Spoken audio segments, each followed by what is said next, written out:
கிறிஸ்தேசுக்குள் பிரியமான அன்பு சகோதர சகோதரிகள் அனைவருக்கும் அன்பின் வாழ்த்துக்கள். பிதாவாகிய தேவனாலும் இரட்சகராகிய இயேசு கிறிஸ்துவினாலும் கிருபையும் சமாதானமும் உண்டாவதாக. பார்த்துட்டு வருகிற இந்த ஒரு 2 கொரிந்தியர் நிருபம் உடைய ஸ்டடி. இன்னைக்கு நம்ம ஆரம்பிக்கிறது 12ஆம் வசனத்திலிருந்து. போன கிளாஸ்ல பார்த்தோம், ஒரு காரியத்தை பவுல் அங்க சொல்லி முடிச்சிருப்பாரு. ஆனா கடைசி அவர் முடிக்கும் போது ஒரு வார்னிங் அல்லது ஒரு எச்சரிப்பு கொடுக்கிறாரு. என்னன்னு கேட்டீங்கன்னா, சாத்தானால் நாம் மோசம் போகாத படிக்கே அப்படி செய்வேன். அப்போ சாத்தானால் மோசம் போகக்கூடிய ஒரு காரியங்கள், அனுபவங்கள் என்பது சபைகளில் ஏற்படுவதற்கு நிறைய வாய்ப்புகள் இருக்குது. சாத்தானுக்கு நாம் இடம் கொடுக்க கூடாது அன்பானவர்கள். அப்படின்னு என்ன அர்த்தம்? நாம எந்த அளவுக்கு இடம் கொடுக்கிறோமோ அது அந்த அளவுக்கு அட்வான்டேஜ் ஆயிரும் அது சாத்தானுக்கு. ஒரு பிசினஸ் மீட்டிங் நம்ம அரேஞ்ச் பண்றோம் அப்படின்னா, அந்த பிசினஸ் மீட்டிங் வரும்போதே ஒவ்வொருவருமே ஆவியில நன்கு சிந்தித்து ஆவிக்கேற்றபடி நன்கு பரிசோதனை பண்ணிட்டு அங்க வரும். ஏன்னா அந்த இடங்கள்ல நம்ம இடம் கொடுத்தோம்னா அது சாத்தானுக்கு ரொம்ப அட்வான்டேஜ் ஆயிடும். அதனாலதான் சாத்தானுடைய தந்திரங்கள் நோக்கமே அவன் சபைக்குள்ள புது சிருஷ்டிகள் மத்தியில், அதான் சபை சொல்றதை விட புது சிருஷ்டி. தேவன் நம்மளை ஒரு புது சிருஷ்டி உருவாக்குறாரு இல்லைங்களா? இதுவரைக்கும் இந்த சிருஷ்டி இதுவரைக்கும் யாருமே பார்த்தது இல்லை. இப்படி ஒரு சிருஷ்டி பத்தி கேள்விப்பட்டதும் இல்லை. ஃபர்ஸ்ட் புது சிருஷ்டி கர்த்தர் இயேசு. அவரை பார்த்ததுக்கு அப்புறம் தான் இப்படி ஒரு கிரியேஷன் இருக்கான்னு தெரிஞ்சுக்கிட்டான். அதுக்கப்புறம் அதே நிலைமைக்கு 144,000 பேர் வரான்னு சொல்லும்போது சாத்தானுடைய தந்திரம் என்னன்னா, இவர்களுக்குள் பிரிவினையை, வேறுபாட்டை, பிளவுகளை ஏற்படுத்துவது தான் சாத்தானுடைய மிகப்பெரிய தந்திரமா இருக்கு. அதனால தான் இந்த தந்திரங்களை நம்ம சரியா அண்டர்ஸ்டாண்ட் பண்ணிட்டு வேத வசனங்களுடைய கொள்கைகளின்படி நாம் சபையார் கடைபிடிக்க வேண்டியது, கீழ்ப்படிய வேண்டியது, அது ரொம்ப ரொம்ப அவசியமா இருக்குது. இதுதான் நம்ம பார்த்தோம் அந்த போன கிளாஸ் முடிவுல. இன்னைக்கு நம்ம அடுத்து பவுல் என்ன பண்றாருன்னா, இந்த 2ஆம் அதிகாரத்துல இன்னொரு விஷயத்தை அவர் பேச ஸ்டார்ட் பண்றாரு. இன்னைக்கான பாடம் இது யாருக்கான பாடமா இருக்கும் அப்படின்னு கேட்டீங்கன்னா, தேவனுடைய ஊழியம் செய்யக்கூடிய, இல்லைங்களா? ஊழியம் சொல்லும் போது தேவனுடைய வார்த்தைகளை பேசக்கூடிய அல்லது தேவனுடைய வார்த்தைகளை சொல்லக்கூடிய, பிரசங்கம் செய்யக்கூடிய, அநேக சபைகளுக்கு நீர் பாய்ச்சக்கூடிய அல்லது விதைக்கக்கூடிய ஊழியங்கள் செய்யறாங்க பாத்தீங்களா? அவங்களுக்கான ஒரு பாடமாக பவுல் என்ன பண்றாருன்னா, இந்த 2 கொரிந்தியர்ல அடுத்த ஒரு விஷயத்தை ஆரம்பிக்கிறாரு. போன கிளாஸ் வரைக்கும் அந்த விஷயம் முடிஞ்சு. இப்ப இன்னொரு காரியத்தை பவுல் என்ன பண்றாருன்னா அங்க பேச ஆரம்பிக்கிறாரு. இதுதான் நம்ம இன்னைக்கு பார்க்க போறோம். எப்படி ஆரம்பிக்கிறாரு பாருங்க. மேலும் அப்படின்னா இப்ப இன்னொரு விஷயத்தை பத்தி பவுல் அந்த கொரிந்து சபைக்கு பேச விரும்பிட்டாரு, கொரிந்து எக்லீசியாவுக்கு சொல்ல விரும்பிட்டாரு. அது என்னன்னு கேட்டீங்கன்னா, மேலும் நான் கிறிஸ்துவின் சுவிசேஷத்தை பிரசங்கிக்கும்படி, இல்லைங்களா? கிறிஸ்துவின் சுவிசேஷத்தை பிரசங்கிக்கும்படி துரோவா பட்டணத்தில் வந்தபோது கர்த்தராலே எனக்கு கதவு திறக்கப்பட்டிருக்கையில். அப்போ இங்க அப்போஸ்தலனாகிய பவுல் ஒரு காரியத்தை அவர் ஸ்டார்ட் பண்றாரு. இந்த வரிகள் கொஞ்சம் நல்லா யோசிச்சு பார்க்கணும், திங்க் பண்ணி பார்க்கணும். கிறிஸ்துவின் சுவிசேஷம் தான் அறிவிக்கிறதுக்கு பவுல் தெரிந்து கொள்ளப்பட்டிருக்கிறாரு. அதுதான் அவருடைய பிரதானமான வேலையா இருக்குது. அதுக்காகத்தான் அவர் அநேக இடங்களுக்கு போறாரு. இப்போ அவர் வாழ்க்கையில ஒரு அனுபவத்தை சொல்றார். நாங்க துரோவா பட்டணத்துக்கு வந்தோம். துரோவா பட்டணத்துல வந்த போது அங்க கர்த்தரால் எனக்கு கதவு திறக்கப்பட்டிருக்கையில். இது நல்லா யோசிக்க வேண்டிய பாயிண்ட். நம்ம ஏற்கனவே தெரியும், இன்னைக்கு நம்ம பேச்சுகள்ல, பிரசங்கங்கள்ல வார்த்தைகள் அழகாக இருக்கணும், அட்ராக்டிவா இருக்கணும், கேட்கிறவங்க கவரும்படியா இருக்கணும். இப்படித்தான் மனிதர்களுடைய சிந்தனை காணப்படும். பட் தேவனுடைய பிள்ளைகள் விஷயத்துல அப்படிப்பட்ட நோக்கம் இருக்காது. அது எல்லாமே உண்மையானதா இருக்கும், அர்த்தமுடையதா இருக்கும்.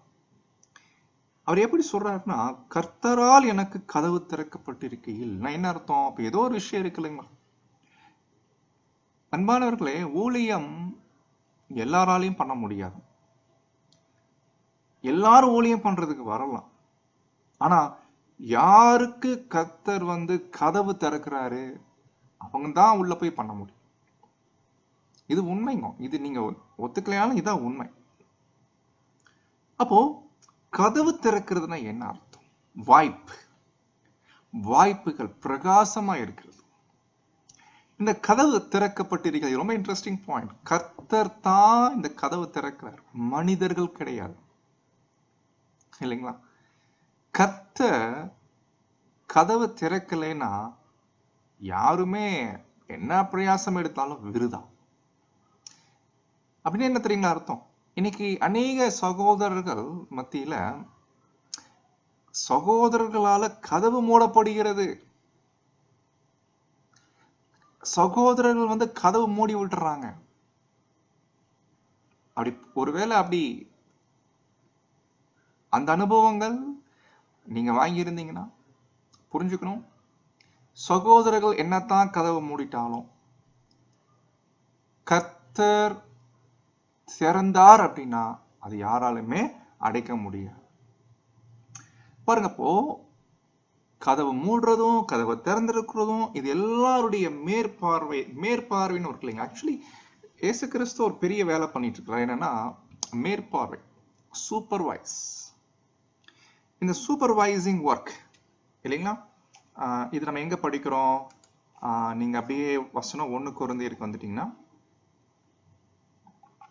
அங்க பவுல் கர்த்தருடைய அந்த மேற்பார்வை பத்தி பேசுவாரு. பணி 2ஆம் அதிகாரம் பாருங்க, நான் படிக்கிறேன். 5:6 ஊழியங்களிலும் வித்தியாசங்கள் உண்டு, பட் எல்லா ஊழியத்தையும் லார்ட் பண்றது யார்? லார்ட்ஷிப், கட்டுப்பாட்டு வச்சிருக்கிறது யாருன்னா எல்லா ஊழியங்களிலும் கட்டுப்படுத்துகிறவர், ஆளுகிறவர் யாருன்னா கர்த்தர் இயேசு. அதே போல கிரியை, ஒவ்வொரு ஊழியத்திலையும் ஒவ்வொரு விதமான பல வகையான கிரியைகள் இருக்கு. அந்த கிரியைகள் ஒர்க், உதாரணத்துக்கு அறுவடை வேலை சொல்லிட்டோம்னா அறுவடை வேலையில நிறைய ஒர்க் இருக்குங்க, இல்லைங்களா? நம்ம தெரியும், அந்த ஒரு அறுவடை ஒர்க் பண்றோம்னா அதுல பல டிபார்ட்மெண்ட் இருக்கு.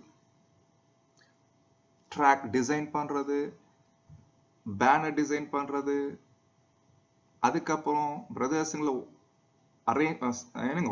ஒருங்கிணைக்கிறது, சர்ச்சஸ் உடைய சர்வே எடுக்கிறது, எல்லாம் பல டிபார்ட்மெண்ட்ஸ் இருக்கு.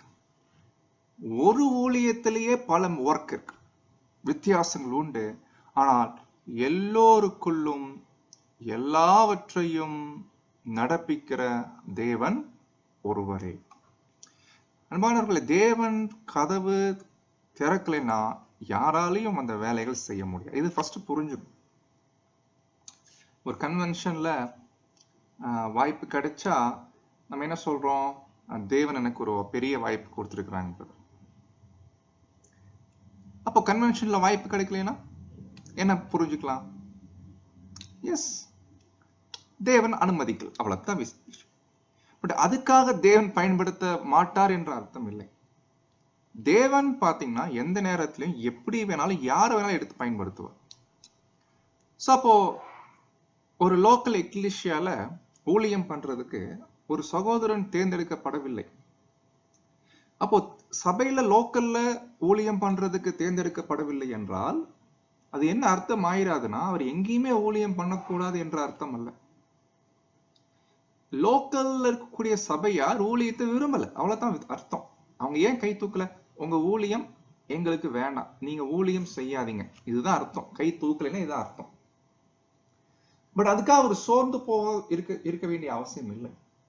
கர்த்தர் என்ன பண்ணுவார்னா வேற இடங்கள்ல என்ன பண்ணுவார் தெரியுங்களா, வாய்ப்புகள் அவர் கதவை திறப்பார். இது நமக்கு யார் ஞாபகப்படுத்துதுன்னா சாமுவேலை ஞாபகப்படுத்து இல்லைங்களா. நிறைய நேரங்கள்ல தேவன் ஜனங்களை நடத்துவதற்காக போஷிக்கிறதுக்காக ஏற்படுத்தப்பட்ட பாத்திரங்களை நிராகரிக்கக்கூடிய ஜனங்கள் தான் நாம் பார்த்தோம், இஸ்ரேல் ஜனங்கள். அப்போ தேவன் சொல்லுவாரு, சாமுவேல் அவங்க உன்னைய தள்ளி விடல, உன்னைய ரிஜெக்ட் பண்ணல. நீ நினைச்சிக்கிறியா உன்னைய ரிஜெக்ட் பண்ணிட்டாங்க? கண்டிப்பா சாமுவேலுக்கு ஒரு கஷ்டமா தான் இருக்கும், மனசு ரொம்ப கஷ்டமா இருக்கும். திடீர்னு நீங்க வேண்டாம், எல்லாருக்கும் இருக்கிற மாதிரி ஒரு ராஜா நீங்களே ரெடி பண்ணி கொடுங்க இப்படி சொல்லும் போது அது என்னதான் இருந்தாலும் சாமுவேலுக்கு ஒரு மன வலி அங்க இருக்கும். ஆனா அந்த நேரத்துல பாத்தீங்கன்னா தேவன் சொல்றாரு, உன்னைய ரிஜெக்ட் பண்ணலப்பா, என்னை தான் ரிஜெக்ட் பண்ணிட்டாங்க.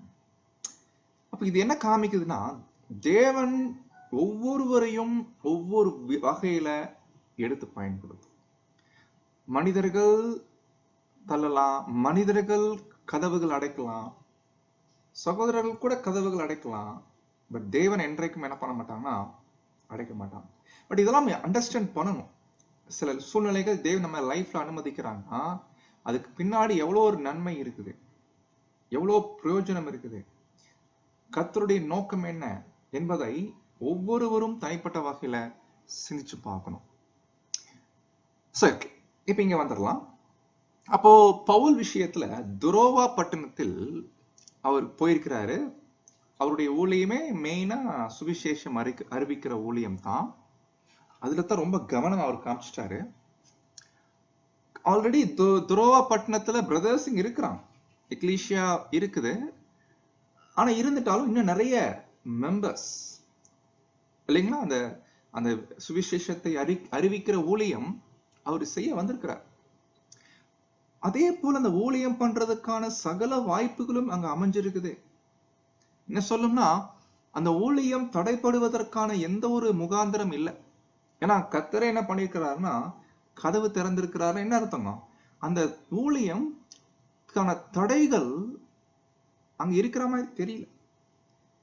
நல்லா கிளாஸ் எடுக்கலாம், தாராளமா கிளாஸஸ் எடுக்கலாம். இப்படித்தான் பவுல் அங்க போயிட்டு இருக்கும் போது இத கர்த்தர் அந்த சூழ்நிலையில அப்படி அனுமதிச்சிருந்தார். அன்பானவர்களே, நிலைமை என்னன்னா வாய்ப்புகள் பிரகாசமா இருக்கு இல்லைங்களா. ஆனா பவுலுக்கு எப்படி இருக்கு தெரியுங்களா, அவருடைய மனநிலை எப்படி சொல்றாரு பாருங்க. அடுத்த வசனம், 13ஆம் வசனம். நான் என் சகோதரனாகிய தீத்துவை அங்கு பார்க்காதனால என் ஆவி அப்படின்னா உடைய கிரீக் வேர்டு நியூமா, உடைய அர்த்தம் மைண்ட். இந்த இடத்துல எதை குறிக்கணும், நம்முடைய சிந்தை. என் ஆவிக்கு அமைதல் இல்லாதிருந்தது. உடைய அர்த்தம் என்ன, பவுல் துரோவா பட்டணத்துக்கு போயிருக்கிறாரு, ஊழியத்துக்கு பண்றதுக்கான அருமையான வாய்ப்புகள் இருக்குது. ஆனா அந்த ஊழியம் அவர் செய்யறதுக்கு வாய்ப்பு இருந்துட்டாலும் மனசு ஒரு அமைதல் இல்லாத ஒரு நிலை இல்லைங்களா. மைண்ட் ஒரு ரெஸ்ட் இல்லைங்க. அவருடைய ஆவிக்கு ஒரு இளைப்பாறுதல், ஒரு அமைதி இல்லைங்க. இப்ப ஏதோ ஒரு தவிப்பு, ஒரு சஞ்சலம், ஒரு என்னங்க, ஏதோ ஒரு கவலை பவுலுக்கு அங்க இருந்ததை பார்க்கும். பாருங்க, இது ரொம்ப இன்ட்ரெஸ்டிங் இல்லைங்களா. வாய்ப்புகள் இருந்தும் தொடர்ந்து அந்த வாய்ப்புகள் செய்ய முடியாத சூழ்நிலை. என்ன ரீசன், ஏதோ ஒரு ரெஸ்ட் இல்லாத ஒரு நிலை. இது எதனால வந்துச்சு அப்படின்னு கேட்டீங்கன்னா, தீர்த்து இல்லைங்களா. ஏங்க, தீர்த்து இருந்தா தான் சப்ஜெக்ட் பண்ணுவாரா? தீர்த்து இல்லைன்னா ஊழியம் செய்ய மாட்டாரா? இது என்னது இது அப்படி நம்ம நினைக்க தோணும். ஆனா ஆக்சுவலி அந்த ரீசன் இல்லை இல்லைங்களா. பாருங்க, இப்போ கோத்தகிரிக்கு நான் வரேன், கிளாஸஸ் அங்க பண்றோம் அப்படின்னா திடீர்னு ஒரு பிரதர் அங்க இல்லை. அப்போ நான் ரொம்ப ஃபீல் ஆயிட்டேன், ஐயோ பிரதர் என்ன எங்க எல்லாம் வந்திருக்கிறீங்க, அந்த பிரதர் மட்டும் காணா. இல்லை பிரதர், ஒரு இங்க இல்லைங்க பிரதர். அப்படியா பிரதர், சரிங்க, ரொம்ப கஷ்டமா இருக்குது எனக்கு. வேணாம் பிரதர், எனக்கு சப்ஜெக்ட் பண்ண விரும்பல, நான் கிளம்புறேன். இப்படி சொன்னா நீங்க டென்ஷன் ஆயிருவீங்க. என்ன பிரதர் பேசிட்டீங்க, என்ன பண்றீங்க நீங்க, அப்படி சொல்லுவீங்க. இப்ப அது மாதிரி பவுல் இங்க பண்றாரா கேட்டா அந்த அர்த்தம் இல்லைங்க. தீத்து அங்க இல்ல, அதனால அவருக்கு ரெஸ்ட் இல்ல மைண்ட்ல. தொடர்ந்து இந்த ஊழியம் அங்க பண்றதுக்கு ஒரு ஒரு மனசுல அந்த ஒரு அமைதல் இல்லாத நிலைமை தான் அங்க இருந்துச்சு. அப்ப என்ன பண்றாரு கேட்டீங்கன்னா, பவுல் அங்க இருக்கக்கூடிய பிரதர்ஸ் கிட்ட உத்தரவு வாங்கிக்கிறார். உத்தரவுனா, சரி பிரதர் நான் கிளம்புறேன், எனக்கு கொஞ்சம் ரெஸ்ட் இல்லாம இருக்குது, வாய்ப்புகள் இருக்குது, ஆனா என்னால செய்ய முடியல, மைண்ட்ல ரொம்ப ஒரு பாரம் இருக்குது. தீத்து இருந்திருந்தாருன்னா எனக்கு நான் ஃப்ரீயா பண்ணியிருந்திருப்பேன். ஆனா தீத்து இல்லாதனால என்னால இங்க இருக்க முடியல, நான் இப்பவே நான் கிளம்பி போறேன்னு மக்கோதோனியா போறேன். என்ன ஆச்சரியம்னா, மக்கோதோனியா அங்க போயும் பாருங்க, மக்கோதோனியா போறார், மேபி அங்க கூட இருக்கலாம், அங்க இருந்தா பாத்திரலாம், கண்டிப்பா அங்கதான் இருப்பார் நினைச்சிட்டு போறார். ஏன்னா நம்ம நாட்டுல இருக்கிற மாதிரி போன் எல்லாம் கிடையாது இல்லைங்களா, போன் பண்ணி இருக்கிறாரா இல்லையான்னு கேட்க முடியாது. அங்க போனா சூழ்நிலையை தலைகீழா மாறுது. இதை குறிச்சு 7ஆம் அதிகாரத்துல பவுல் பேசுவாரு, 2 கொரிந்தியர் 7ஆம் அதிகாரத்துல. பட் இந்த சம்பவங்கள் எல்லாமே நீங்க அப்போஸ்தலர் நடவடிக்கைகள் படிச்சீங்கன்னா ரொம்ப அருமையா புரியும். மக்கோதோனியா நாட்டுக்கு வந்துட்டா துரோவா பட்டணத்துல இருந்த சூழ்நிலை இல்ல. அங்க பாத்தீங்கன்னா ஏகப்பட்ட தடைகள், பிரச்சனைகள், நிறைய ப்ராப்ளம்ஸ் இருந்துச்சு. அங்க வந்து ஊழியம் பண்றது ரொம்ப சிரமமா இருந்துச்சு. ஆனா அந்த நேரத்துல கூட அங்க போகும்போது ஆக்சுவலி தீத்து இல்ல. ஆனா கொஞ்ச நேரம் கழிச்சு தீத்து அங்க வந்துட்டார். மக்கோதோனியா வந்த உடனே பவுலுக்கு ரொம்ப சந்தோஷமாயிடுச்சு, ரொம்ப ஹாப்பி ஆயிடுச்சு.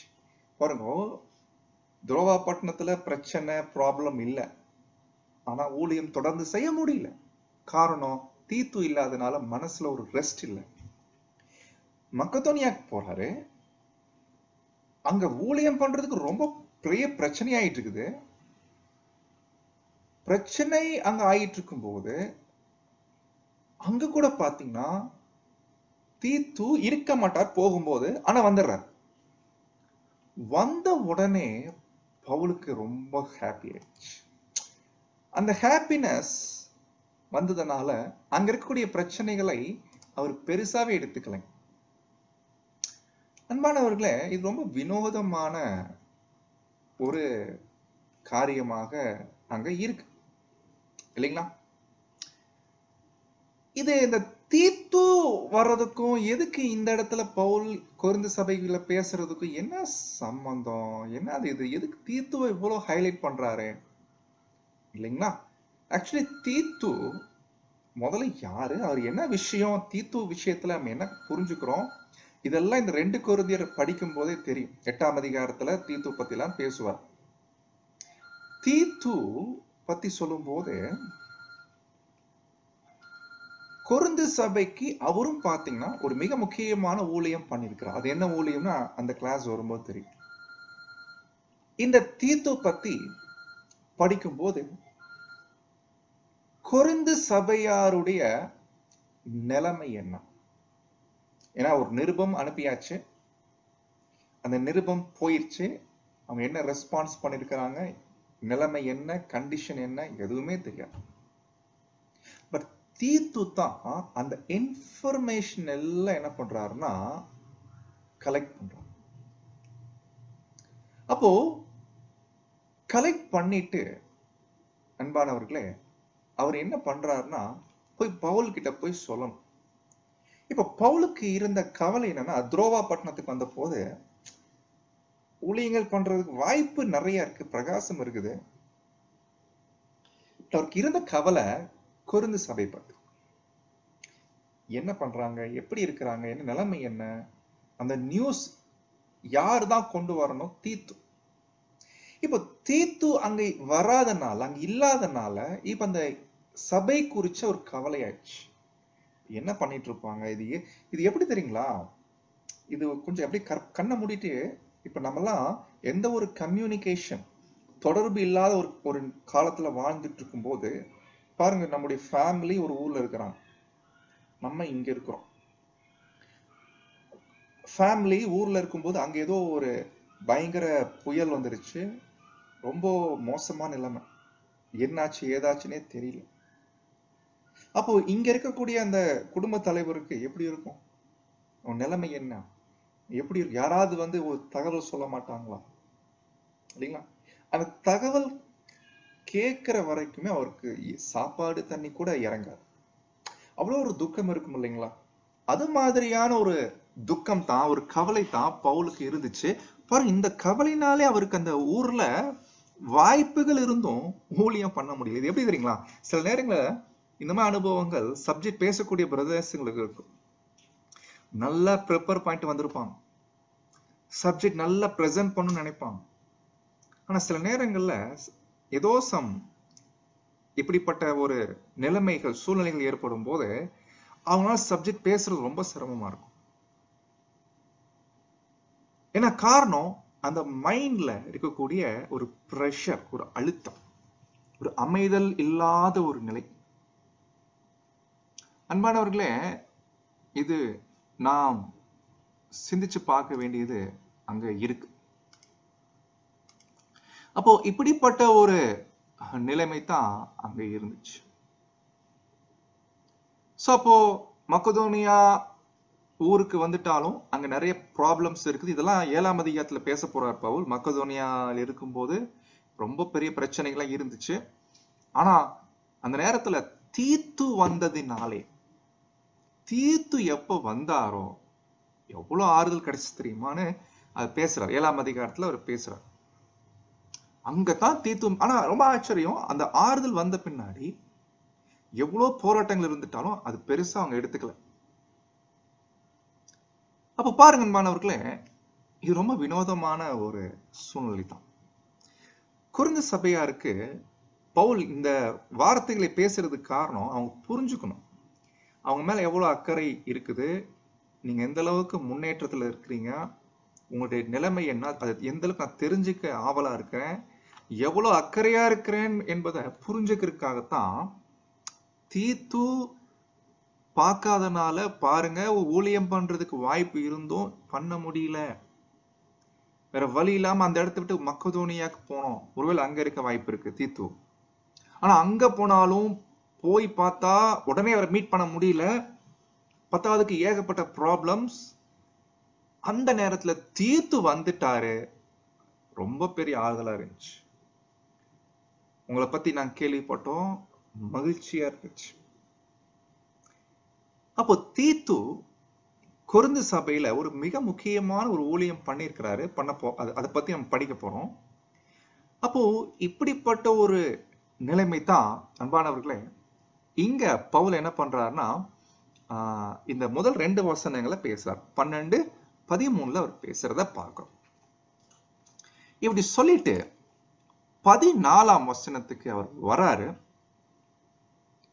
அந்த 14ஆம் வசனம் போறதுக்கு முன்னாடி இப்ப இந்த 2 வசனம் படிச்சோம் இல்லைங்களா?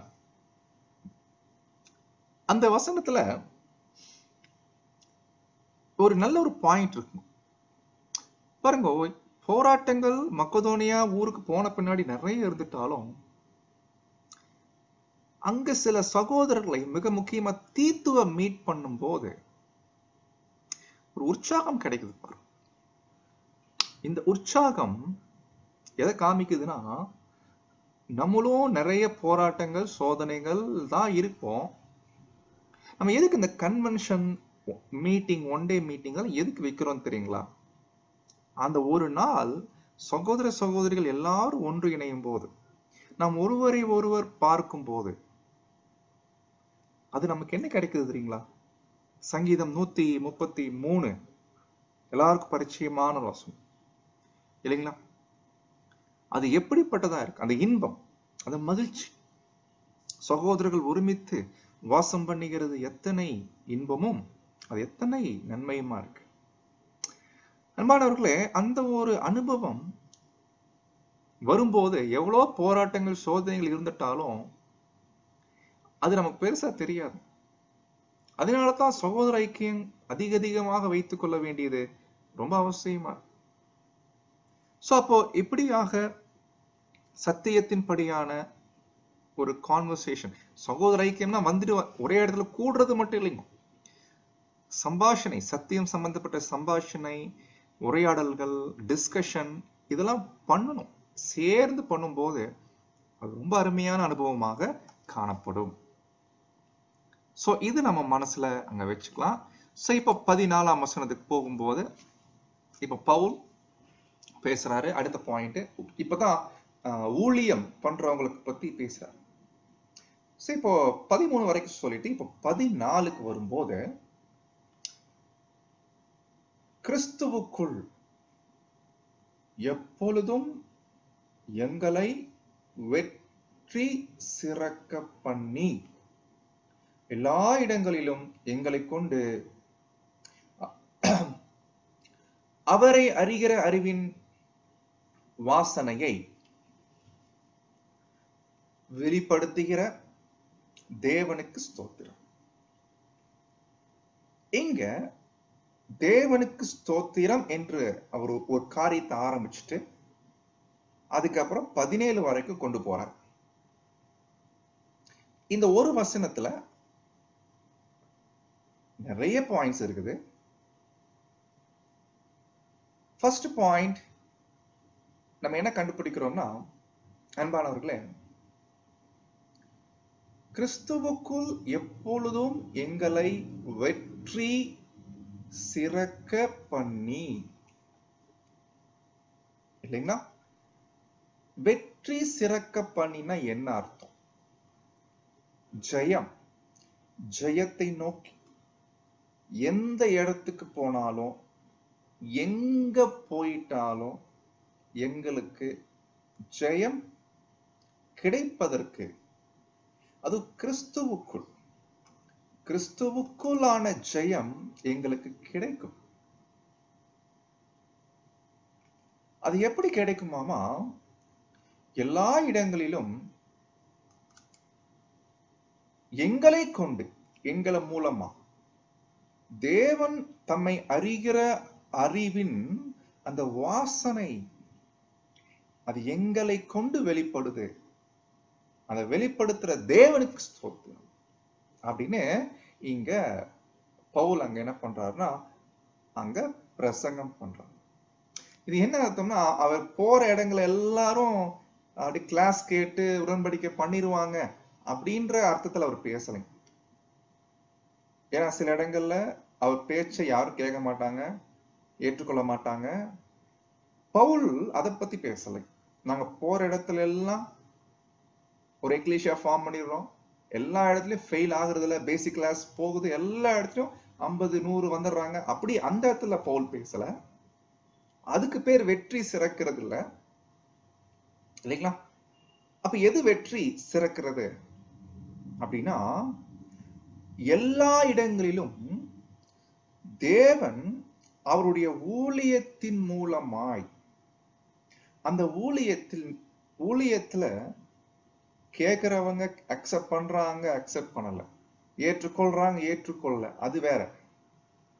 பட் வெற்றி எதுல வெற்றினா, இவங்களை வச்சு தேவன் தம்மை அறிகிற அறிவின் வாசனை வெளிப்படுத்துறார்.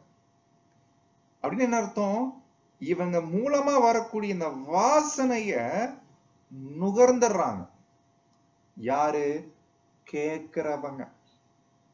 கேட்கிறவங்க தேவன் இவங்க மூலமா வெளிப்படக்கூடிய அந்த அறிவு, அது வாசனை, அந்த நாலேஜ், தேவனை பற்றின நாலேஜ், அது வாசனை, சுகந்த வாசனை. அந்த வாசனை இவங்கிட்ட இருந்து வெளிப்படுத்துறாரு தேவன். எந்த இடத்துலயும் மிஸ் ஆகுறது இல்லை. அப்படின்னு என்ன அர்த்தம்? கேட்கிற எல்லா ஜனங்களும் அந்த வாசனைய நுகர்றாங்க. ஆனா நுகரக்கூடிய ஜனங்கள் எல்லாரும் ட்ரூத்துக்கு வராங்களான்னு கேட்டா அப்படி இல்லை. அது நம்ம அதை பத்தி இங்க பவுல் பேசல. அவங்க வர்றாங்க வரல அது விஷயம் இல்ல, போயிருது பாயிண்ட். ஒரு இடத்துல நம்ம அறுவடை வேலை பண்றோம் அப்படின்னா எத்தனை பேர் வராங்க, எத்தனை பேர் வரல என்பது சக்சஸோ அதுல சக்சஸ் இல்லைங்க. அந்த இடத்துல தேவனை அறிகிற அறிவின் வாசனை தெளிவா வெளிப்பட்டுச்சா, வந்து எல்லாரும் இவ்வளோ பெரிய ஏற்றகால சத்தியத்தை புரிஞ்சிட்டாங்களா, பார்த்துட்டாங்களா, அது போதும். அதுதாங்க வெற்றி சிறக்க பண்ற கிறிஸ்துவுக்கு. அப்போ அன்பானவர்களே, இந்த பாயிண்ட் ரொம்ப முக்கியம். சோ இந்த ஒரு காரியம் நமக்கு என்ன ஒரு பாடத்தை கொடுக்குதுன்னா, தேவன் நம்முடைய ஒவ்வொரு ஊழியங்களா இருக்கட்டும், எடுக்கக்கூடிய எந்த முயற்சிகளா இருக்கட்டும், மிக முக்கியமா பவுல் நாட்கள்ல சுவிசேஷ ஊழியம், நம்ம நாட்கள்ல அறுவடை ஊழியம் சொல்றோம். அப்போ எந்த ஒரு இடத்துலயும் நம்ம ஊழியம் செய்வதுடைய நோக்கம் ஜனங்கள் வர்றாங்க வரல அது கிடையாது.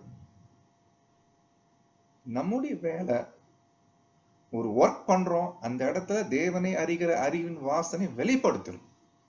அது கன்ஃபார்ம் தேவன் என்ன பண்ணிடுறாருன்னா பண்ண வச்சிடறாரு. பட் பிரச்சனை என்ன, நம்மகிட்ட தான் பிரச்சனை. என்ன பிரச்சனை, போய் ஒர்க் பண்றது இல்லை. போய் ஒர்க் பண்ணாதான் அங்க வேலை நடக்கும். நம்ம என்ன எதிர்பார்க்கிறோம், இல்ல பிரதர் இந்த ஏரியா வந்து வருவாங்களான்னு தெரியல, இது ரொம்ப ஆர்சி ஜனங்கள், அவளுக்கு வருவாங்க, தொடர்ந்து வருவாங்களா நமக்கு தெரியல. இது நம்முடைய வேலையே இல்லைங்க. நீங்க நிறைய பேர் வந்துட்டா ஊழியம் சக்சஸ், ஒருத்தர் வரலன்னா ஊழியம் ஃபெயில், இப்படின்ற தாட்டை முதல்ல எடுத்து போட்டுருங்க. இது ராங் தாட். இந்த மாதிரி தாட் வந்து பைபிள் இல்லை. பட் ரொம்ப நாள் அப்படிதான் நினைச்சிட்டு இருக்கிறோம். ஒரு இடத்துல ஊழியம் பண்ணி பல லட்சங்கள் போட்டு பிரயாசம் எடுத்து கடைசியில ஒருத்தர் கூட வரல. உடைய அர்த்தம் என்ன, தேவன் ஊழியத்தை அங்கீகரிக்கல பிரதர், தேவன் சித்தம் இல்லைங்க பிரதர். யார் சொன்னா, எங்க இருக்கு பைபிள்ல? பவுல் போன இடம் எல்லா இடங்களையுமே சத்தியத்தை ஏற்றுக்கொண்டாங்களா? அப்படி எங்கேயுமே இல்லைங்களா? சில இடங்களை அப்ரிஷியேட் பண்ணல, ஏற்றுக்கொள்ளல, ரிஜெக்ட் பண்ணிருக்கிறாங்க பவுல. கர்த்தரே சொல்லியிருக்கிறாரு, ஒரு இடத்துக்கு போனீங்கன்னா யாராவது உங்களை ஏற்றுக்கொள்ளலைன்னா நீங்க வேற இடத்துக்கு போங்க, அவ்வளவுதான் கர்த்தர் சொல்லியிருக்காரு. பட் நம்முடைய டியூட்டி என்னன்னா வேலை செய்யணும், தொடர்ந்து அங்க வேலை செய்யணும். நம்முடைய டியூட்டி தேவன் தம்மை அறிகிற அறிவின் வாசனையை நம்மை கொண்டு வெளிப்படுத்த சித்தமாய் இருக்கும் போது அதுக்கு நாம் உட்பட வேண்டும். அன்பானவர்களே, எந்த வகையில இது நம்ம பிரயாசம் எடுக்கிறோம், அறுவடை வேலைகள்ல, கர்த்தருடைய சத்தியத்தை அறிவிக்கக்கூடிய வேலைகள்ல என்னுடைய பங்கு என்ன, இதுவரைக்கும் என்ன பண்ணிட்டேன், என்ன பண்ணிட்டு இப்ப இருக்கிறேன், ஏதாவது என்ன பண்ணிட்டு இருக்கிறோம்? சண்டேஸ் மட்டும் வந்து கிளாஸ் கேட்டு போயிட்டு வந்துட்டு இருக்கிறோமா, இல்ல என்ன அறுவடை ஒர்க்ல நம்ம இப்ப வரைக்கும் என்ன ஸ்டெப் எடுத்துருக்கிறோம்? பிரதர் நீங்க ஏதாவது பண்ணுங்க, நாங்க சப்போர்ட் பண்றோம். நோ நோ நோ நோ, இது அந்த சப்போர்ட் இல்லைங்க, உங்க தனிப்பட்ட வகையில். ஏன்னா சுவிசேஷம் அறிவிக்கிறதுக்கு எல்லாருக்கும் ரைட்ஸ் இருக்கு, பிரதர் சிஸ்டர்ஸ் எல்லாருக்கும் ரைட்ஸ் இருக்கு. இது எல்டர்ஸ்க்கு மட்டும் தான் செய்யணும்ன்ற ஒரு கட்டுப்பாடு இல்லை. நமக்கு என்ன திராணி இருக்கு, எந்த அளவுக்கு செய்யலாம், ஒண்ணு இல்லைங்க. ஜஸ்ட் ஒரு ட்ராக் அடிங்க, ஒரு சின்ன ஒரு நோட்டீஸ் அடிங்க. எவ்வளவோ அருமையான விஷயம் இருக்கு, தேவனை அறிகிற அறிவை வெளிப்படுத்துவது. ஆனா நாம் எடுக்கக்கூடிய எந்த ஒரு பிரயாசமா இருக்கட்டும், இப்படிப்பட்ட நோக்கத்துல எடுக்கும் போது அது எல்லா வகையிலுமே தேவன் சக்சஸ் பண்ணிடுறாருங்க. அது எந்த மாற்றமும் இல்லைங்க, அது சக்சஸ் ஆயிருதுங்க. அது எல்லாம் கிறிஸ்துவுக்குள் வெற்றி சிறக்க பண்ணிடுறாரு தேவன். அன்பானவர்களே, இதுதான் நம்ம அந்த பாயிண்ட் நம்ம கண்டுபிடிக்கும். அப்போ இந்த பாயிண்ட் நம்ம புரிஞ்சுக்கிட்டு எங்களை வெற்றி சிறக்க பண்ணுகிற தேவனுக்கு ஸ்தோத்திரம். எங்களை கொண்டு அவரை அறிகிற அறிவின் வாசனையை வெளிப்படுகிற பாருங்க. ஃபாலோ கிளாஸ் எடுத்தா மாத்திரம்தான் இந்த ஊழியம் அப்படி இல்லை. ஒரு ட்ராக்ஸ் கையில வச்சுக்கிட்டு யாராவது கிறிஸ்தவர்களை பார்த்தா நீங்க ஒரு ட்ராக்கை கொடுக்குறீங்க, அதுல இருக்கக்கூடிய ஒரு 2-3 லைன் படிச்சாலே போதும். வாசனை போயிடும். அது அந்த வாசனையை நுகர்ந்து அதை அக்செப்ட் பண்றாங்க, இல்ல அந்த வாசனை பிடிக்காம போகுது, அது அவங்க விஷயம். பட் நம்முடைய டியூட்டி இது ரொம்ப ரொம்ப முக்கியம். அப்போ இங்க வரக்கூடிய அந்த கிரீக் வேர்டு அறிகிற அறிவின் வாசனை, க்னோசிஸ். இந்த க்னோசிஸ் என்ற வார்த்தை குறிக்கிறது நாலேஜ், தேவனை அறிகிற நாலேஜ், இன்ஃபர்மேஷன், தேவனை பற்றின தகவல், சத்தியத்தை பற்றின தகவலை நாம் வெளிப்படுத்தக்கூடியவர்களாக காணப்படுகிறோம் அன்பானவர்கள். இதுதாங்கோ தேவன் உடைய பெரிய மிக முக்கியமான வேலை. இந்த வேலையை நாங்க செய்யறோம். எனவே எங்க போனாலும், எவ்வளவு போராட்டங்கள் வந்துட்டாலும், ஈவன் மக்கதோனியால பிரச்சனைகளே இருந்துட்டாலும், தேவன் என்ன பண்ணிடுறாருன்னா அந்த ஒரு வாசனையை வெளிப்படுத்த வச்சிடறாரு. சோ தேவனுக்கு ஸ்தோத்திரம். சோ சொல்லிட்டு இப்ப பவுல் அடுத்த வசனத்துக்கு வராரு. இந்த வசனம் என்ன வசனம்னா, எங்க பாட்டுல நாங்க வேலை செய்யறோம், தேவன் எங்களை வெற்றி சிறக்க பண்ணிடுறார். பட் கேட்கிறவங்க பார்ட், நம்ம கேட்கிறாங்க இல்லைங்களா, அந்த சத்தியங்களை கேட்கிறாங்க இல்லைங்களா, அவங்களுடைய பார்ட்ல பார்க்கும்போது சிலர் அக்செப்ட் பண்ணிக்கிறாங்க, சிலருக்கு அந்த வாசனை பிடிச்சிருக்குது, சிலருக்கு அந்த வாசனை பிடிக்கிறது இல்லை, அது அருவருப்பா இருக்குது, அல்லது அது ஒரு மோசமா இருக்குது. அவங்க யாரு அப்படின்னு இப்ப அடுத்த வசனம் பேச போறாரு. நீங்க எடுத்துக்கலாம். 15ஆம் வசனம். ரட்சிக்கப்படுகிறவர்களுக்குள்ளேயும் கெட்டு போகிறவர்களுக்குள்ளேயும் நாங்கள் தேவனுக்கு கிறிஸ்துவின் நற்கந்தம். 15ஆம் வசனம் பேசுது, கேட்கிறவங்களை 2 குரூப்பா பிரிக்கிறார். கேட்கிறவர்களை 2 குரூப். ஒரு குரூப் ரட்சிக்கப்படுகிறவர்கள். நல்லா கவனிங்க, ரட்சிக்கப்படுகிறவர்கள், ரட்சிக்கப்பட்டவர்கள் அல்ல, ரட்சிக்கப்பட போறவங்க அல்ல. உடைய கிரீக் வேர்டு என்ன மீனிங்னா ரட்சிக்கப்படுகிறவர்கள். present tense, the present continuous tense, நடையில இருக்கக்கூடிய வாக்கியம். அதே போல இன்னொரு குரூப் கேட்கிறவங்க மத்தியில கெட்டு போகிறவர்கள், கெட்டு போனவங்கல்ல, அல்லது கெட்டு போகக்கூடியவங்கல்ல, கெட்டு போகக்கூடியவர்கள். ரொம்ப வித்தியாசமான கான்செப்ட் பைபிள் இருக்குங்க, நம்ம மத்தியில இது இருக்குங்க. இந்த வசனத்தை நம்ம பிரதர்ஸ் இந்த 2 கோணத்துல டீல் பண்றாங்க. எப்படி டீல் பண்றாங்கன்னா, பாவ சாபத்திலிருந்து, பேர் சபையுடைய தப்பறையான போதனையிலிருந்து அங்கிருந்து மீட்கப்பட்டு இயேசு கிறிஸ்துடைய இரத்தத்தினால் நீதிமான் ஆக்கப்படக்கூடிய ஒரு நிலைமைக்கு வரோம் இல்லைங்களா. இந்த ஒரு ப்ராசஸ் வந்து ஒரு ரட்சிக்கப்படுகிற ப்ராசஸ், ரட்சிக்கப்படுகின்ற ப்ராசஸ். அப்போ நம்ம எல்லாம் ஆரம்பத்துல ஃபாலோ கிளாஸ் கேட்கும் போது அங்க ஸ்டார்ட் பண்ணோம், கடைசியில முடிக்கும் போது அந்த ரட்சிக்கப்படுகிறவர்களாக இருந்ததுனால தொடர்ந்து வாரம் கிளாஸஸ் கேட்டுட்டே வந்தோம். நீங்க என்னையா கவனிச்சிருக்கீங்களா, சில பேர் கிளாஸஸ் சரியா கண்டினியூட்டி இருக்காது, சில பேர் 20 கிளாஸ்ல கட் ஆயிருவாங்க. ஏன்னா அவங்க ரட்சிக்கப்படுகிறவர்கள் லிஸ்ட்ல இல்ல, அவங்கள கெட்டு போகிறவர்கள் லிஸ்ட்ல இருக்கிறாங்க. அதனால தான் அவங்க ஒரு லெவலுக்கு மேல கேட்கறது இல்லை. பட் ரட்சிக்கப்படுகிறவர்கள் இருந்துட்டாங்கன்னா கடைசி வரைக்கும் கிளாஸ் கேட்டு அண்டர்ஸ்டாண்ட் பண்ணிக்குவோம். இது ரொம்ப இன்ட்ரெஸ்டிங் பாயிண்ட். அப்போ தேவனுடைய கிருபையில நம்மளாம் ஒரு காலத்துல கடந்து வந்திருக்கிறோம். தெரியல, நம்மளாம் கிளாஸஸ் கேட்கும் போது இல்லைங்களா, இப்போ திண்டுக்கல்லாம் நீங்க பாத்தீங்கன்னா நிறைய இன்ட்ரெஸ்டிங் இந்த மாதிரி ஃபேக்ட்ஸ் நிறைய பார்க்கலாம். ஃபர்ஸ்ட் டே மீட்டிங்ல 100 பேர் வந்தாங்க. ஆனா ஃபாலோ கிளாஸ் முடியும் போது, 53 கிளாஸ் முடியும் போது பேப்டிசம் எடுத்தவங்க 3 பேர்.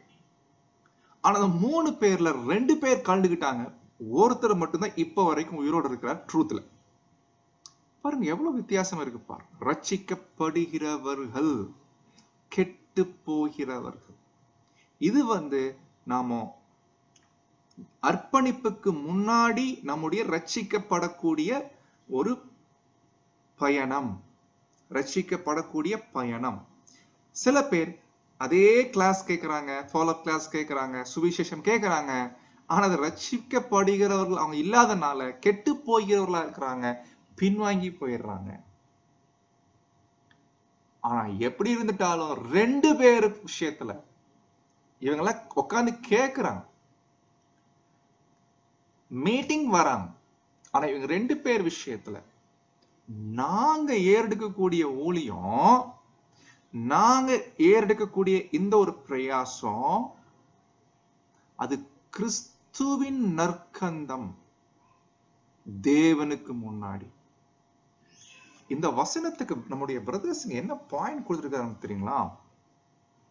அன்பானவர்களே, கோத்தகிரிக்கு வந்து ஒரு அறுவடை வேலை பண்ணி, நல்லா கவனிங்க, நான் மட்டும்தான், பிரதர் அருண் மட்டுமே கம்ப்ளீட் 53 கிளாஸ் எடுத்து ஒரு 50 பேரை கோத்தகிரி எக்லீஷியாவுக்கு கொண்டு வந்தாச்சு. இது ஒரு இமேஜினேஷன். நீங்க யாரும் சப்போர்ட் பண்ணல. பட் நம்ம ஒண்டியா 53 கிளாஸ் எடுத்து 50 பேரை கொண்டு வந்தாச்சு. நீங்க இப்போ நினைச்சு பாருங்க, இந்த இடத்துல அருண் அவர் ஏறெடுத்த ஊழியம் தேவனுக்கு நற்கந்தமா இருக்கும் நீங்க நினைக்கிறீங்களா? இல்ல ஒருவேளை நான் அப்படி நினைச்சேன்னா என்னைய மாதிரி முட்டாள் யாருமே இல்லைங்க.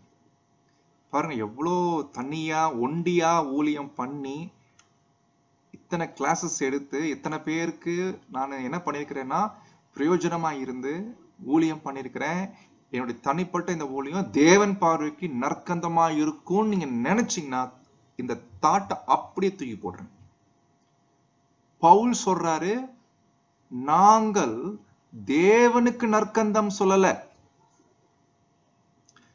கிறிஸ்துவின் நற்கந்தம். கிறிஸ்துனா என்ன? தலை பிளஸ் சரீரம். சபையில நம்முடைய தனித்துவம் எப்போதுமே காணப்படாது இல்லைங்களா? தனித்துவம் என்பது சபையில இருக்கா. அங்க வந்து கிறிஸ்து அப்படின்னா தலைக்கு கீழே சரீரம் அப்படித்தான் பாவிக்கப்படும். கணமெல்லாம் தலைக்கு தான் போகும். தலைக்கு மட்டும்தான் எல்லா மகிமை கணம் போகும்.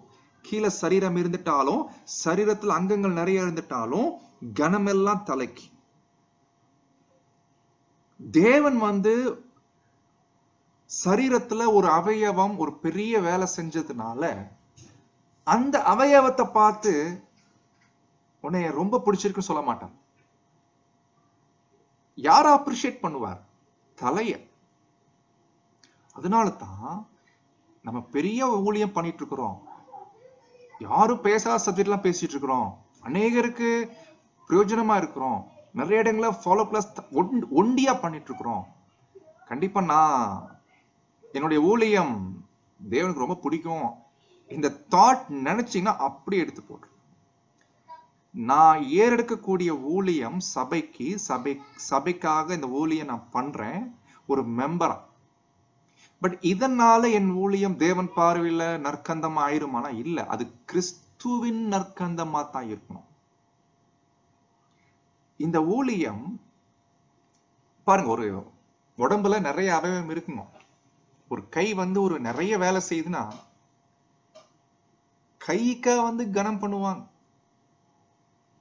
உங்க கையை கொடுங்க, உங்க கையை பார்த்து நான் பேசணும், உங்க கை இல்லைன்னா எதுவுமே இல்லை அப்படின்னு கையை பார்த்தா பேசுவான், முகத்தை பார்த்து தலையை பார்த்து பேசுவான்.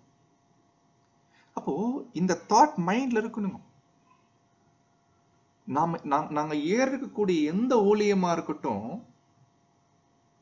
அது கிறிஸ்துவின் நற்கந்தம். நற்கந்தம்னா தேவனுக்கு பிரியமான ஸ்வீட் ஸ்மெல்லிங் ஃபேவர், பிரியமான சுகந்த இன்பமான வாசனை, அது தேவனுக்கு ரொம்ப பிடிக்கும். ஊழியம் செய்யக்கூடிய வாய்ப்பு இருக்கிற ஒரு பிரதர் சிஸ்டரும் நான் ஒரு ஊழியம் பண்ணிட்டேன் அப்படின்னா அந்த ஊழியத்தின் நிமித்தம் இது நான் பண்ணிட்டேன், இதுக்கான கிரெடிட் எனக்கு தான் கிடைக்கணும்னு நினைக்க கூடாது. நம்மளாம் கத்த சொன்ன மாதிரி அன்பிராஃபிட்டபிள் சர்வன்ட், அப்பிரயோஜனமான ஊழியக்காரர். இப்ப நான் ஏறெடுத்த சின்ன ஊழியம் தான், பட் இந்த ஊழியம் தேவன் பார்வைக்கு அது கிறிஸ்துவின் நற்கந்தமா இருக்கு. அந்த தாட் மைண்டுக்கு வரணும். அது கிறிஸ்துவுடைய நற்கந்தமா இருக்குது, கிறிஸ்துவின் நற்கந்தம். அப்போ நினைச்சு பாருங்க, இதுல சுய மகிமை பாராட்டுறது ஒண்ணுமே அங்க இல்லை. இதனால நீங்க தயவுசெய்து தியானம் பண்ணுங்க. ரொம்ப சிந்திக்க வேண்டிய பாயிண்ட். ஊழியம் பண்ணக்கூடிய பிரதர்ஸ் ஒவ்வொருவருக்கும் இந்த வசனங்கள் பெரிய பாடமா இருக்கு. பட் நம்ம என்ன பண்றோம், இங்க பூமியில சகோதரர்கள் கொடுக்கக்கூடிய அந்த கனம், புகழ், அந்த பாராட்டு, அதை விரும்பி அதை ஏற்றுக்கொண்டு அதற்காக பிரயாசம் எடுத்து அப்படி நம்ம ஊழியம் பண்ணிட்டு இருந்தோம்னா அது ஒரு பிரயோஜனம் இல்லை. நான் ஏற்கக்கூடிய ஊழியம் தேவனுக்கு சுகந்த வாசனையா இருக்கணும். அது கிறிஸ்துவின் நற்கந்தமா இருந்தா மாத்திரமே தேவனுக்கு அது பிரியமா இருக்கும். நான் தனிப்பட்ட வகையில பண்றதுனால அது தேவனுக்கு பிரியம் ஆகாது. இது ரொம்ப தியானிக்க வேண்டிய வசனம், நம்ம தியானிக்கலாம் அவரவர். சோ இந்த பாயிண்ட் பவுல் என்ன பண்றாருன்னா பேசிட்டு இப்போ அடுத்த விஷயத்துக்கு அங்க போறாரு. இன்னொரு பாயிண்ட் சொல்ல மாட்டோம். இப்ப ஏன் இங்க நம்ம தனிப்பட்ட ஒரு ஊழியத்தை ஏன் ஹைலைட் பண்ணக்கூடாது அப்படின்னா, நம்ம தனிப்பட்ட வகையில ஒரு ஊழியம் பண்றோம்னு வைங்களேன், அந்த ஊழியத்தை தேவன் அப்ரிஷியேட் பண்ணணும்னு நீங்க நினைச்சீங்கன்னா தப்புங்க. ஏன்னா அது பெரிய பிரச்சனையாகும். ஏன் நம்மளே தப்பாவிகள், பலவீனமானவங்க. நம்ம செய்யற ஊழியமே நிறைய பலவீனமான ஊழியம். பத்தாவதுக்கு பிரதர் சிஸ்டர்ஸுங்க வேற கொஞ்சம் பாராட்டு கொடுத்துடுறாங்க. அப்போ நம்ம எந்த தைரியத்துல நான் பண்ணிட்ட ஊழியம் தேவனுக்கு பிடிச்சு போயிருன்னு சொல்ல முடியும்? அது பாதுகாப்பற்ற ஒரு காரியம். அப்ப நம்ம எப்படி மைண்டு கொண்டு வரணும்னா, நான் எந்த ஊழியம் பண்ணிட்டாலும் அது கிறிஸ்துவுக்குள் தேவனுக்கு நற்கந்தமாய் இருக்கிறதுனால என் ஊழியம் தேவனால் அங்கீகரிக்கப்படுகிறது அப்படின்ற தாட் எப்போதுமே அங்க இருக்கணும். சோ இந்த பாயிண்ட் அங்க சொல்லிட்டு இப்ப பவுல் அடுத்த வசனத்துக்கு வராரு, 16, 17. நம்ம ஏற்கனவே பார்த்தோம் இல்லைங்களா, கெட்டு போறவங்க ரட்சிக்கப்படுறவங்க ஒரு கோணம் பார்த்தோம். நம்ம பிரதர்ஸுங்க 2 கோணத்துல டீல் பண்றாங்க. ஒரு கோணத்தை பார்த்தாச்சு. அதாவது ஒருத்தர் உலகத்திலிருந்து நீதிமான் ஆக்கப்படக்கூடிய அந்த ஒரு ரட்சிப்பின் பாதைக்குள்ள வருகிறவர், அதுக்கப்புறம் கெட்டு போகிறவர்கள். சோ 2 குரூப் பார்த்தோம். இப்ப இதே பாயிண்டா இப்ப அடுத்த லெவலுக்கு பாக்குறோம். நீதிமான் ஆக்கப்பட்ட பின்னாடி, இன்னும் வேற மாதிரி சொல்லணும்னா சபைக்குள்ள வந்த பின்னாடி. இப்ப நம்ம எல்லாம் சபைக்குள்ள வந்தாச்சு, நம்ம எல்லாம் சபையில உள்ள வந்தாச்சு. வந்த பின்னாடியும் 2 குரூப் இருக்காங்க நம்ம மத்தியில. ஒண்ணு யாருன்னா 16ஆம் வசனம் படிக்கிறோம், கெட்டு போகிறவர்கள், ரட்சிக்கப்படுகிறவர்கள். இது யாருங்க கெட்டு போறவங்க ரட்சிக்கப்படுறவங்க? இது இன்னொரு கோணம். முத கோணமும் அந்த கோணப்படியும் பார்க்கலாம். இப்ப 2வது கோணம் என்னன்னா, இப்போ நம்ம ரட்சிக்கப்பட்டோமான்னு கேட்டா இல்ல, ஒரு வகையில ரட்சிக்கப்பட்டோம் முத கோணத்தின் படி. ஏன்னா நம்ம நீதிமான் ஆக்கப்பட்டதுனால ரட்சிக்கப்பட்டாச்சு. யாராவது ரட்சிக்கப்பட்டீங்களான்னு கேட்டா நீங்க ஆமா சொல்லுங்க, தப்பு இல்லை. ஏன்னா அப்போஸ்தலர் நடபடிகள்ல படிக்கிறோம் இல்லைங்களா, கர்த்தர் ரட்சிக்கப்படுகிறவர்களை, வார்த்தை கவனிங்க, ரட்சிக்கப்படுகிறவர்களை அனுதினமும் சபையிலே சேர்த்து கொண்டு வந்தார். அப்போ பாவத்திலிருந்து ரட்சிப்பு, ஆதாமுடைய சாபத்திலிருந்து ரட்சிப்பு, அது ஒரு ரட்சிப்பு. அந்த கோணத்துல அந்த ரட்சிப்பு நமக்கு ஓவர். ஆனா இன்னொரு ரட்சிப்பு இருக்குது, அது பரலோக ரட்சிப்பு. அந்த ரட்சிப்பின் பாதையில நம்ம இருக்கிறோம். நம்ம இன்னும் முழுசா ரட்சிக்கப்படல, அந்த பாதையில இருக்கிறோம். அதனாலதான் ரட்சிக்கப்படுகிறவர்கள். இதே பாதையில இன்னொரு குரூப் இருக்கிறாங்க, கெட்டு போகிறவர்கள். அவங்களும் எக்லிஷியாக்கு வந்துட்டு போயிட்டு இருக்கிறாங்க, நம்மளும் வந்துட்டு போயிட்டு இருக்கிறோம்.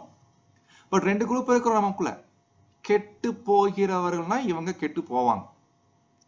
ஏன்னா நிலைமை அப்படித்தான் இருக்கு, அப்படித்தான் போயிட்டு இருக்கிறாங்க. இவங்க ரட்சிக்கப்படுகிறவர்கள்னா இவங்களுடைய நிலைமை இப்படி போயிட்டு இருக்கு. இப்போ கெட்டு போகிறவர்கள் மத்தியில ரட்சிக்கப்படுகிறவர்கள் மத்திய எக்லிஷியா ஒரு இடத்துல உட்கார்ந்துட்டு இருக்கும் போது ஒரே சப்ஜெக்ட் தான் கேட்கிறாங்க. 2 பேரும் தேவனுடைய வார்த்தைகள் தான் கேட்கிறாங்க. தேவனுடைய வார்த்தைகள் நல்ல ஒரு வாசனையாக வீசுது. அந்த பேசக்கூடிய ஊழியர் மூலமாய் தேவனுடைய வார்த்தைகள் வெளிப்படுது, வாசனை வெளிப்படுது. ஆனா ரட்சிக்கப்படுறவங்களுக்கு அது எப்படி தெரியுமா இருக்குதுங்க? ஜீவ வாசனை தரக்கூடியதா இருக்குது. கெட்டு போறவங்களுக்கு மரண வாசனையா இருக்குது. அது மரணத்துக்கு கொண்டு போகுது. ஜீவனுக்கு கொண்டு போகிற ஜீவ வாசனை ரட்சிக்கப்படுறவங்களுக்கு இருக்குது. எப்படி அதை புரிஞ்சுக்கலாம்னு கேட்டா, ஒரு ஞாயிற்றுக்கிழமை ஒரு ஸ்பீக்கர் வந்து ஃபுல் ஃபிட்ல ஏறி சப்ஜெக்ட் பண்றாரு வைங்களேன். கேட்கிற எல்லாரும் நம்மள 2 குரூப். யார் ரட்சிக்கப்படுறவங்க, யார் கெட்டு போறவங்க ரொம்ப சிம்பிள், கண்டுபிடிச்சிடலாம். கேட்கிற சத்தியத்துக்கு யார் கீழ்படுகிறதுக்கு முன் வராங்களோ, காது கொடுத்து கேட்டு என்ன தேவன் சொல்றாங்கன்னு கேட்டு அது கீழ்படுகிறதுக்கு பிரயாசம் எடுக்கிறாங்களோ, அவங்க ரட்சிக்கப்படுறவங்க. கேட்கக்கூடிய சத்தியத்தை கேட்டு கீழ்ப்படிதல் காமிக்காதவங்க எதுக்குதான் சொல்ல முடியும்? கீழ்ப்படிதல் இல்லைன்னா என்ன அர்த்தம்? அது மரணத்துக்கு ஏதுவான மரண வாசனை. ஒரே சப்ஜெக்ட் தான், ஒரே வாசனை தான், 2 பேர் மூக்குல எப்படி போகுது பாத்தீங்களா? ஒருத்தர் மூக்குல நல்ல வாசனை, இன்னொருத்தர் மூக்குல மரண வாசனை. அன்பானவர்களே, ரொம்ப முக்கியம் பாருங்க. இப்போ உதாரணத்துக்கு யூதாஸ், பேதுரு இருந்தார். 2 பேர் தப்பு பண்ணவங்க தான். ஆனா யூதாஸ் விஷயத்துல கர்த்தர் இயேசு எவ்வளவு நன்மை பண்ணிட்டாலும் அது யூதாஸுக்கு நன்மையா போகல, அது மரண வாசனையா இருந்துச்சு. ஆனா பேதுரு விஷயத்துல கர்த்தர் உடைய வார்த்தைகள் அது ஜீவ வாசனையா இருந்துச்சு இல்லைங்களா? அப்போ அது போலத்தான் கேட்கிறவர்கள் மத்தியில இந்த 2 வகையான வாசனை இருக்கும். ஆனா என்ன தெரியுங்களா இன்ட்ரெஸ்டிங், இப்படி வாசனையை வெளிப்படுத்துவதற்கு கேட்கிறவங்க மத்தியில இப்படிப்பட்ட அவங்க எடுக்கக்கூடிய சப்ஜெக்ட் அந்த அளவுக்கு இருக்கணும். இப்படிப்பட்ட சப்ஜெக்ட் எடுத்து அந்த வாசனையை வெளிப்படுத்தி இப்படியாக ரட்சிக்கப்படுறவங்களுக்குள்ள ரட்சிப்பின் வாசனையாகவும் கெட்டு போறவங்களுக்கு மரண வாசனையை கொடுக்கக்கூடிய வகையில சப்ஜெக்ட் ரெடி பண்ணி பேசுறதுக்கு யாருக்கு தகுதி இருக்குன்னு கேட்கிறார். இது என்ன தெரியுங்களா அர்த்தம்? ஃபுல் ஃபிட் ஏறக்கூடிய வாய்ப்பு எனக்கு கிடைச்சிருக்குன்னா, நான் ஒரு தேவனுடைய வார்த்தையை ரெடி பண்ணி பிரசன்ட் பண்ண போறேன்னா மனசுல வச்சுக்கணும், எடுக்கக்கூடிய பாடம், இந்த பாடத்தை கேட்டு லேக் 44ல போகக்கூடிய மெம்பர்ஸ் இருக்கிறாங்க. இதே பாடத்தை கேட்டு 2ஆம் மரணத்துக்கு போகக்கூடிய மெம்பர்ஸ் இருக்கிறாங்க. அப்ப எடுக்கக்கூடிய பாடம் இந்த 2 எஃபெக்ட், இந்த 2 விதமான விளைவுகளை ஏற்படுத்தக்கூடிய அளவுக்கு இருக்கணும். இப்படி ஏற்படுத்தக்கூடிய அளவுக்கு இந்த வேலையை நடப்பிக்கிறதுக்கு எவன் தகுதியானவன்? எப்படி கேட்கிறாரு பாருங்க, ஷார்ப்பா கேட்கிறாரு பாருங்க. ஏன் இந்த மாதிரி ரொம்ப எவன் அப்படின்றாரு? ஏன்னா அன்றைய நாட்கள்ல சில பேர் இருந்திருக்கிறாங்க, தங்கள் சுய லாபத்துக்காக, தங்கள் சுய பெருமைக்காக தேவைப்பட்ட வசனங்களையே கலப்பாக்கி திரிச்சு ஜனங்களை பிரியப்படுத்தி அவங்க பேசுறேன்னு அவங்க பேசிட்டு இருக்கிறாங்க. பட் நாங்க அப்படி கிடையாது டியர் பிரதர்ஸ் அண்ட் சிஸ்டர் சொல்லிட்டு 17ஆம் வசனம் சொல்லி முடிக்கிறாரு பவுல். கெட்டு போகிறவர்களுக்குள்ளே எப்படி சொல்றாரு பாருங்க, அநேகரை போல மத்தவங்கள மாதிரி சில பேர் பண்றாங்க. இந்த மாதிரி சபைக்கு பிரியமா அவங்களை பிரியப்படுத்தும்படி தேவ வசனத்தை கலப்பாக்கி அது அப்படியே கருப்பு பண்ணி அப்படி நாங்க பேசுறது இல்ல. தெளிவா என்ன இருக்குதோ எஸ் நான் எஸ், நோ நான் நோ, துப்புரவாகவும் தேவனால் அருளப்பட்ட, ரொம்ப முக்கியம், தேவனால் அருளப்பட்ட பிரகாரம். இது ரொம்ப முக்கியமான பாயிண்ட். இது ரொம்ப டீட்டெயிலா படிக்கணும். ஏன்னா தேவன் ஒவ்வொருவருக்கும் அருள் கொடுத்திருக்கிறார். அவங்க லிமிட், டிவைன் லிமிட்டேஷன் அப்படின்னு ஒரு வார்த்தை சொல்லுவாங்க இங்கிலீஷ்ல. தேவன் ஒவ்வொரு பிரதருக்கும் டிவைன் லிமிட்டேஷன் கொடுத்திருக்கிறாருங்க. முன்னாட்கள் இந்த டிவைன் லிமிட்டேஷன் புரிஞ்சுக்காம நிறைய தப்பு பண்ணிருக்கிறாங்க. அந்த நாட்கள் எல்லாம் பாத்தீங்கன்னா ட்ரூத்துக்கு வந்த புதுசுல நான் பிரதர்ஸ் பேரை பயன்படுத்துறேன், தப்பா எடுத்துக்காதீங்க. உதாரணம் சொல்றேன். இப்போ நம்ம மத்தியில பிரதர் குர்ஷனோ இருந்தார் இல்லைங்களா, அவர் முதல் ப்ராஃபஸி அதிகமா எடுப்பார். அவரை பார்க்கும்போது நமக்கு ஆசை ஆயிட்டு நானும் எடுக்கிறேன்னு ஒரு பிரதர் எடுத்து அவர் இஷ்டத்துக்கு என்ன பண்றாருன்னா பேசிட்டு இருக்கிறார். ப்ராஃபஸி எடுக்கும்போது எல்லாருக்கும் தேவன் அந்த அனுமதி கொடுக்கிறது இல்லைங்க. ப்ராஃபஸி எடுத்து பேசுறீங்கன்னா டிவைன் லிமிட்டேஷன் ஒன்று இருக்கணும். ஒரு பிரதருக்கும் லிமிட்டேஷன் இருக்கு. நான் என்ன பண்ணக்கூடாதுன்னா இன்னொரு பிரதருடைய லிமிட்டை பார்த்து அவருக்கு ஈக்குவலா இல்ல அவரை விட மேல அப்படின்லாம் பேச ட்ரை பண்ணாதீங்க. எனக்கு லிமிட் இருக்குதா, எந்த லிமிட்டுக்கு நான் பண்ணலாம், அது அவரவருக்கு தேவன் வேண்டிய நடத்துதல் கொடுப்பார். ஒருவேளை எனக்கு அந்த பக்கம் எனக்கு வாய்ப்பு இல்லைன்னா விட்டுரும். ஒவ்வொரு பிரதர்ஸ்க்கும் ஒவ்வொரு வகையான கிஃப்ட் இருக்குங்க. சில பிரதர் டேபர்னாக்கிள் பேசக்கூடிய கிஃப்ட் தேவன் கொடுத்துருப்பாருங்க. சில பிரதர்ஸ்களுக்கு காலக்கணக்கு பத்தி இருக்கும், சில பிரதர்ஸ்களுக்கு ப்ராஃபஸி பத்தி இருக்கும், சில பிரதர்ஸ்களுக்கு கேரக்டர் ஸ்டடி இருக்கும். ஒரு பிரதர்ஸ்களுக்கு தேவன் டிவைன் லிமிட்டேஷன் வச்சிருப்பார். அதுக்கு தாண்டி நம்ம போகக்கூடாது. அப்படி போனோம்னா அது பெரிய பிரச்சனைக்குள்ள போறதுக்கு வாய்ப்பு. அதனால தேவனால் அருளப்பட்ட பிரகாரமாகவும் ரொம்ப முக்கியம், நாங்கள் கிறிஸ்துவுக்குள் தேவ சந்நிதியில் பேசுகிறோம். எந்த ஸ்பீக்கர் நம்ம எக்லீஷியாக்கு வரும்போது அவர் எப்படி பார்க்கணும் தெரியுங்களா? அவர் பேசக்கூடிய வார்த்தைகள் 2 வகையில போகுது. பட் எப்படி இருந்தாலும் அவர் பேசக்கூடிய அவரா இருக்கட்டும், கேட்கக்கூடிய நாமளா இருக்கட்டும், கிறிஸ்துவுக்குள் தேவ சமூகத்தில் தேவனுடைய பார்வையில பேசிட்டு இருக்கிறாரு. நினைச்சிட்டு இருக்கீங்களா அவரு ஃபுல் ஃபீட்ல அப்படி கை கால் ஆட்டிட்டு அப்படி அட்ராக்டிவா பேசிட்டு இருக்காரு நினைச்சிட்டு இருக்கீங்களா? யாருடைய பார்வையில இது நடந்துட்டு இருக்குது இந்த மீட்டிங்? தேவன் பார்வையில. எனக்கு ரொம்ப ஆச்சரியமா இருக்கு. இப்ப கூட பாருங்க, நம்ம ஆன்லைன்ல பேசிட்டு இருக்கிறோம், தனியா நான் பேசிட்டு இருக்கிறேன், நீங்க எங்கேயோ இருக்கிறீங்க, என்ன நடக்குதுன்னே தெரியல. பட் தேவன் பார்த்துட்டு இருக்கிறாரு. தேவ சன்னதி அப்படின்னா தேவ சமூகத்தை, தேவனுடைய பார்வையில், இந்த சைட் ஆஃப் காட். இந்த பயம் எப்போது இருக்கணும் ஊழியம் பண்ணக்கூடிய பிரதர்ஸ்ங்களுக்கு. தேவன் தாமே காத்து கிருபை செய்வாராக. ஆமென்.